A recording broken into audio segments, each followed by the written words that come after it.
오늘 본문의 말씀은 창세기 25장 19절에서 34절까지 말씀입니다. 이삭이 리브가를 통해서 자녀를 얻기 원하는 이 마음이 얼마나 크겠습니까? 아브라함을 통해서 하나님이 약속하신 것이 이제 이삭으로 약속의 자녀인 이삭을 통해서 하나님의 약속이 성취돼야 되는데 아내가 임신하지 못해요. 이 답답한 마음.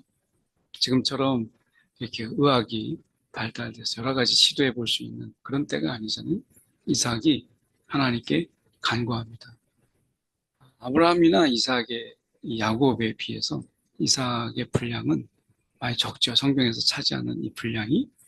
그래서 이삭의 어떤 신앙의 단면들을 찾아보기가 쉽지 않은 부분이 좀 있죠. 그런데 오늘 본문에 보면 이삭이 여호와께 간구하였다. 기도하는 사람이었고 하나님께 매달릴 수 있는 그런 자였구나라는 것을 우리가 보게 되죠. 여호와께서 이삭의 기도를 들으세요. 그리고 리브가가 임신하였다. 기도 후에 하나님이 자녀를 주셨다라고 하는 부분이 굉장히 인상적이죠. 오늘도 우리가 삶 속에서 이렇게 우리가 원하는 대로 또 하나님이 약속하셨지만 그냥 저절로 되는 게 아니라 하나님의 약속이 약속하셨기 때문에 저절로 되어지는 것이 아니라 오늘 본문의 말씀처럼 기도가 있었다.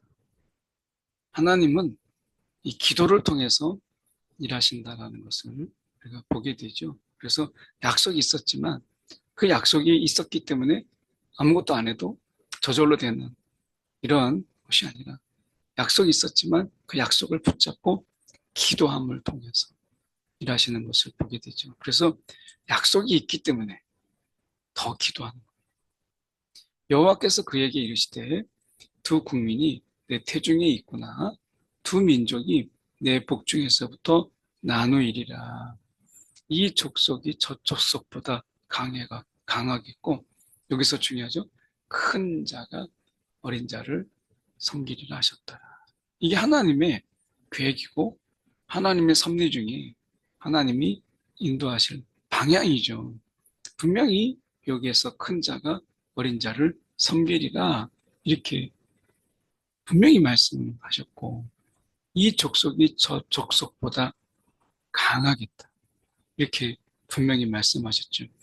이 하나님의 말씀은 실현하지 않죠. 그러니까 이 말씀의 의미를 우리가 예수의 어머니 마리아가 그 말씀을 마음에 담고 있었다.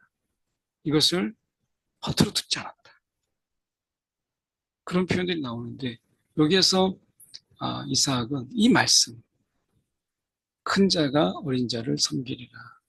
하나님의 계획이 하나님이 섭리 중에서 이렇게 이끌어 가시는구나 라고 하는 것을 우리가 귀담아 들었어야 되는 부분이 있죠. 그런데 그렇지 못했던 부분들이 보여요. 잊어버린 거죠. 하나님 말씀, 놓치지 말아야 될 말씀들, 내 마음에 들지 않지만 하나님의 섭리가 우선이고 하나님의 계획이 먼저이기 때문에 그것을 기억해야 되는 것이죠. 이삭은 에서가 사냥한 고기를 좋아하므로 그를 사랑하고 리브가는 야곱을 사랑하였더라. 하나님의 섭리는 야곱을 통해서 흘러가죠. 하나님의 약속은. 그런데 이삭은 그걸 잊어버렸어요. 에서가 사냥한 고기를 좋아했어요. 사냥해서 자기 입맛에 맞게 요리해주고 그리고 그 고기를 좋아했는데 이렇게 해주는 그 에서가 너무 좋은 거예요.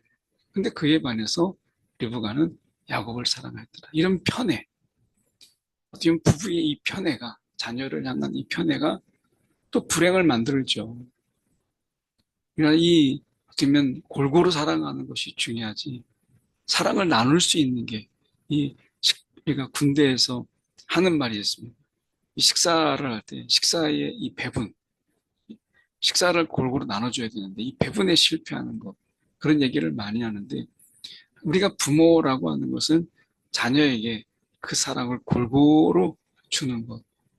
물론 우리가 어떤 자녀가 사랑에 더 갈급하면 그 사랑, 그 자녀에게 손길이 더 가고 사랑을 더 주는 건 있지만 우리가 골고루 사랑을 이렇게 나누는 데 있어서 신경을 써야 되고 그리고 그 사랑에 편애가 없도록 하는 것이 중요하잖아요.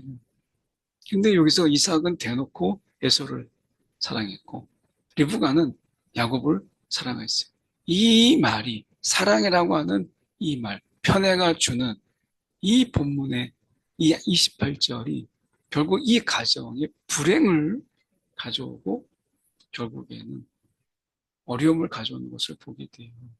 34절 보세요. 야곱이 떡과 팥죽을 에서에게 주매 에서가 먹으며 마시고 일어나 갔으니 에서가 장자의 명분을 가볍게 여겼다라고 얘기하죠. 장자의 권리죠.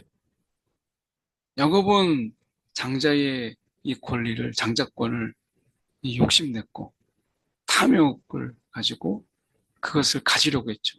근데 에서는 그것에 대해서 장자의 이 권리에 대해서 가볍게 여겼다, 업신여겼다라고 하는 이러한 모습 속에서 형제가 어떻게 보면 우애가 좋고 서로가 서로 것을 빼앗는 게 아니라 챙겨주고 하는 것이 아니라 야곱은 형이 가지고 있는 장자권에 대한 아주 탐욕스러운 야망을 가지고 있었고 에서는 오히려 그것에 대해서 동생을 사랑해서가 아니라 장자의 권리, 장자의 명분, 이건 뭐 대단하다고 라고 하는 이런 모습을 보게 되죠.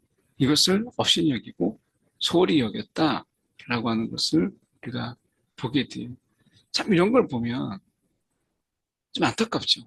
이 가정 속에서 형제가 있는데 결국 이렇게 되는 부분 속에서 서로 다투고 가족이 찢어지고 나눠지고 알게 모르게 다툼과 그리고 서로 속에서 경쟁하는 이런 모습들을 보면 정말 안타까워요. 이런 에서가 장자의 명분을 가볍게 여김으로 인해서 결국에는 에서의 후손인 에돔 족속은 이 메마른 세일산에서 살게 됩니다. 결국 그는 유목과 약탈 생활을 하게 되고 다윗 때 이스라엘의 속국이 되죠. 그리고 여호람 때 돼서야 비로소 독립하는 것을 보게 돼요. 그래서 결국 하나님께서 지금 말씀하시는 부분 속에서 하나님의 섭리대로 되어져 가는 것을 보게 되죠. 근데 오늘 이삭이 기도했어요. 하나님의 섭리가 하나님의 계획이 있지만 하나님은 기도를 통해서 일하신다 라고 하는 것을 다시금 돌아보게 되죠. 결국에는 이러한 편애로 인해서 야곱이 이제 나중에 그 어머니 리브가를 보지 못하고 어머니 임종을 지키지 못하는 이런 모습을 보게 되죠. 오늘 탐욕스러운 야망도 문제지만 하나님이 이 장자의 명분을 이삭에게 아니 오늘 이 에서에게 주었는데 그것을 가볍게 여겼던 이 에서의 이 모습도 참 안타깝죠. 하나님이 먼저 태어났다라는 부분 속에서 가지게 되는 이 권리를 결국엔 지키지 못하고 가볍게 여겼을 때 이것을 뺏어서 야곱에게 주는 것을 보게 되죠. 오늘 우리가 가지고 있는 이러한 하나님의 자녀의 권세를 사단에게 빼앗기지 않고 우리가 이것을 잘 지키고 누리고 그리고 세상을 향하여서 하나님의 이 자녀임을 선포하고 그 권리를 행사하는 이러한 것이 굉장히 중요합니다. 오늘 내가 하나님의 자녀다.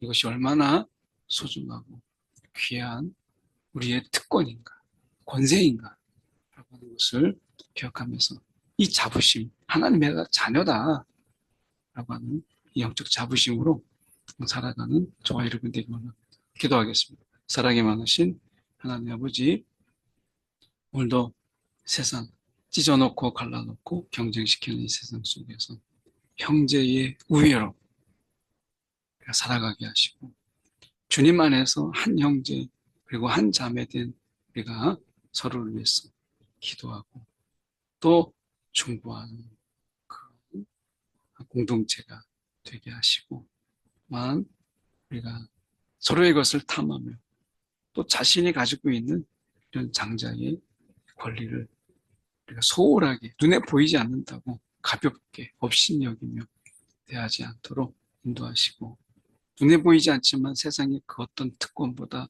더 귀한 하나님의 자녀됨의 권세를 소중히 여기고 사랑하게 하며, 또한 세상에서 자녀됨으로 능히 살아내는 우리 한 사람 한 사람 되게 하여 주옵소서. 살아계신 예수 그리스도를 받들어 기도드렸나이다. 아멘.